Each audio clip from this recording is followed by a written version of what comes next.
కాదు, నేను చేసే ఉద్యోగం అట్లాంటిదన్నా, ప్రభు బలలో చేయి వేయలేనన్నా నేను అన్నాడు.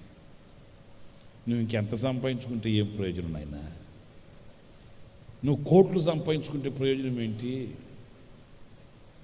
దేవుడు లేని జీవితం ఎంత కలుగుంటే ప్రయోజనం ఏంటి? దేవుడు లేని కుటుంబం ఎంత ఆస్తి ఉంటే ప్రయోజనం ఏంటి? దేవుడితో నిలవలేని, దేవుడితో నడవలేని, దేవుడితో జీవించలేని జీవితంలో ఇక ఏముంటే చూడగలుగుతాం మనం? కాదు బ్రదరు, ఎందుకు అట్లా అంటే, అన్న నేను చేసే ఉద్యోగం అలాంటిదన్నా, చేయకపోతే కుదరదు వల్ల కాదు, ప్రభు బలలో చేయి వేయలేనన్నా, కన్ను మట్టులు పెడుతున్నాడు. కొన్ని దీవెనలు ఉంటాయి, దీవెనలాగా కనిపిస్తాయి, దీవెనాన్ని ముసుగేసుకుంటాయి, కానీ అవి దీవెనలు కాదు. దేవుడిచ్చే క్షేమకరమైన దీవెన చిన్న చేతి పని అయినా అందులో నీవు సంతోషంగా సౌఖ్యంగా అనుభవించగలుగుతావు.